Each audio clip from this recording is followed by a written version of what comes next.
E você que acompanha a programação da TV Difusora, nesse momento eu estou do lado da vítima, a criança que desde os 9 anos de idade vem sendo abusada pelo próprio pai. Hoje ela tem 12 anos e ela decidiu, mesmo abalada, mesmo um pouco nervosa, decidiu contar o que ela vem sofrendo porque quer que a justiça seja feita. Você decidiu contar para sua mãe, para sua tia, porque você não suportava mais, é isso? Não suportava mais. Ele dizia que ia me matar, me batia. Eu não podia nem andar na casa da minha mãe mais, porque ele dizia que ia me matar se eu falasse alguma coisa. E aí, como era o teu relacionamento dentro de casa? Você morava também com a madrasta? Era ruim, que ela não gostava de mim, ela não falava comigo, eu não podia... Só no começo que eu falava com ela, quando ela se casou com ele. Depois, ela foi... Não gostava de mim, brigava comigo dentro de casa. E ela também trabalhava. Aí só ficava eu e ele dentro de casa. Você disse que desde os 9 anos de idade que você vem sendo molestada pelo seu pai. Como foi que isso começou? Foi na casa do meu avô. Você passou um período lá com ele? Uhum.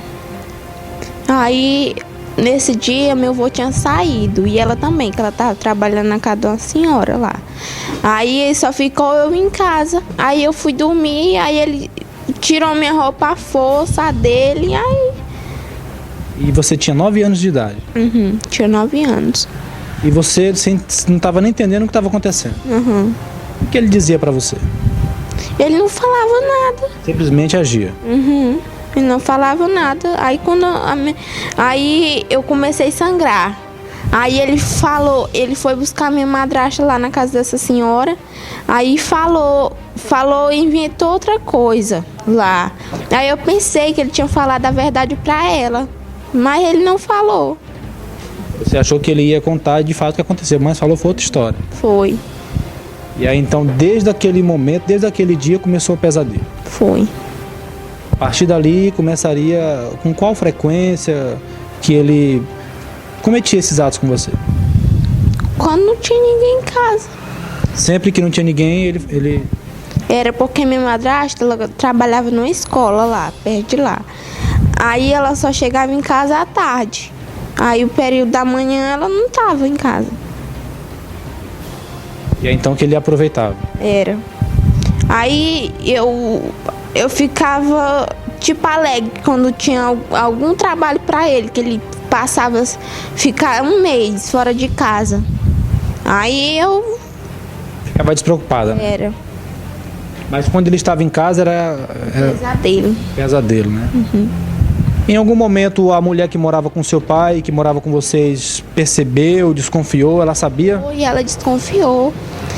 Aí ela me perguntou, aí eu falei que eu não estava aguentando mais, porque ele dizia que me matar, que ele disse que tinha coragem de matar qualquer pessoa. Então você ficava com medo, né? Uhum. Eu ficava com medo. Sempre que você ficava só com o próprio pai em casa, ele abusava de você? Era. E o que mais que ele dizia pra você, além das ameaças? Não sei, ele não agia como se fosse meu pai. Ele não agia. Ele também fazia de conta que eu não era filha dele, que eu era outra coisa. Queria eu pra ele como se fosse uma mulher, não uma filha. Ele chegou a falar isso pra você ou você que percebeu? Eu percebi. Você percebeu que o tratamento que ele dava pra você era como se fosse uma mulher, não uma filha? Uhum. Aí ele me tratava desse jeito.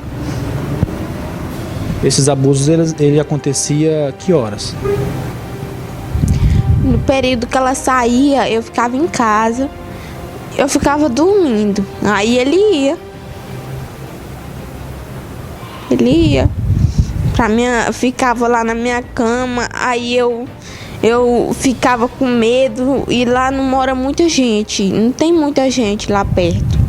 Aí não dava de eu gritar ninguém, porque lá perto da minha casa só tem 3 casas, é muito afastado lá. O que você dizia pro seu pai? Eu dizia que ia contar pra minha mãe, aí ele me espancava. E ele dizia, uma vez ele me bateu, que aí meu braço ficou roxo. E ele disse que era pra me dizer que foi outra coisa, que eu peitei alguma parede. E ele dizia que me matar se eu falasse pra alguma amiga minha, pra minha avó, pra minha mãe. E isso tudo no período de 3 anos. Foi. Qual foi a última vez que você sofreu abuso pelo seu próprio pai? Fevereiro. Fevereiro, né? Qual período? Foi, no dia 20. Como foi nesse dia a ação dele? Foi que a minha madrasta, ela tava por Paropebas. Aí eu fiquei em casa só com ele, por medo. Aí eu já tinha ido nesse dia pra casa da minha avó. Aí a minha avó disse que era pra mim dormir lá. Aí eu fui. Aí eu fiquei lá, eu tentei fechar a porta, porque lá tinha uma porta. Ele dormiu na sala e eu entrei pra dentro do quarto dele e fechei essa porta, mas só que ele conseguiu abrir. Isso de noite, de madrugada? Foi, de noite. A sua avó já estava dormindo? Não, a minha avó estava na casa dela, em outro povoado. Eu tinha vindo de lá. Eu tentei fechar a porta, mas ele abriu. O que ele disse nesse dia? Todas as vezes que ele fazia isso, ele não falava nada, ele agia de forma diferente. Simplesmente calado. Uhum. E a afeição, a face dele, como que era? Você conseguia olhar para ele? Não. Você não olhava para ele? Eu chorava, só isso, porque não dava de eu gritar ninguém. Não dava porque eu não tenho força pra mim empurrar ele e sair correndo.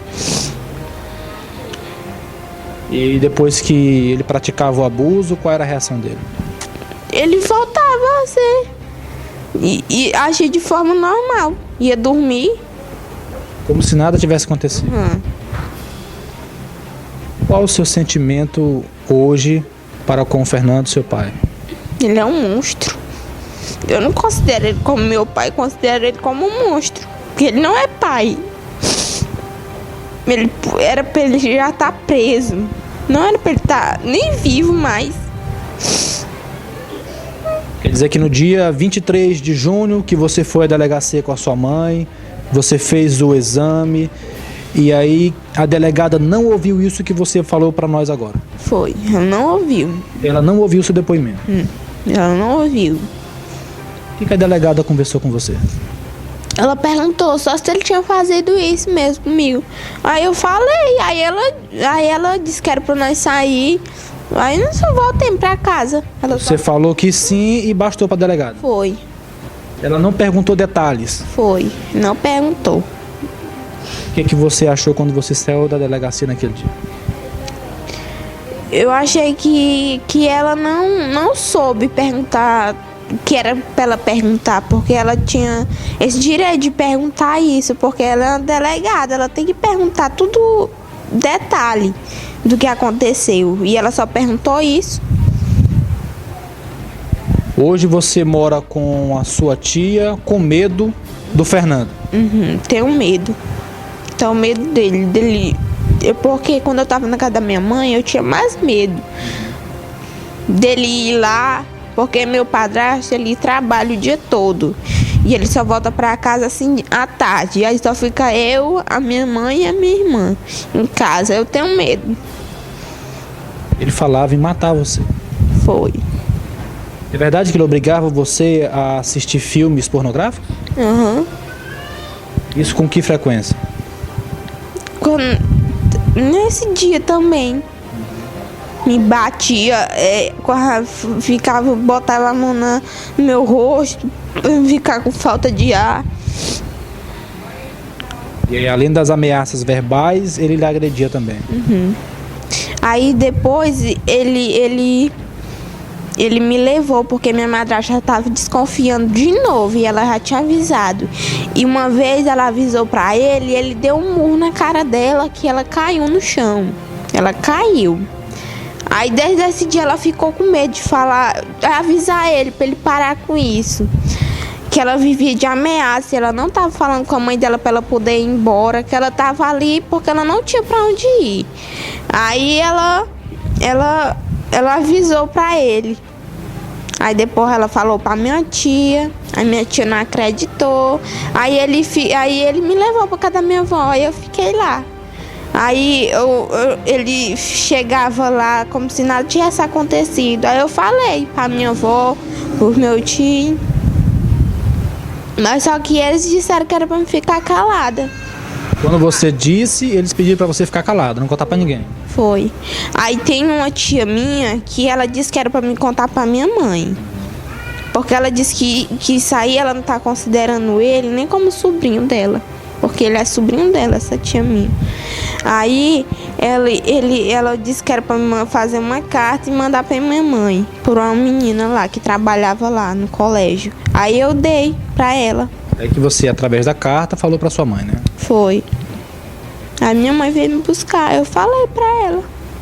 Você dorme à noite, você... Como é que tá, assim? Durmo, mas é pensando nisso, eu tenho medo. Você não considera ele como um pai? Não considero.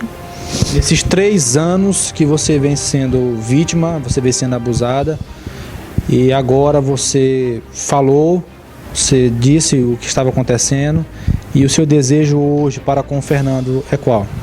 Que ele ser preso. Ser preso na cadeia, até mataria ele se for possível.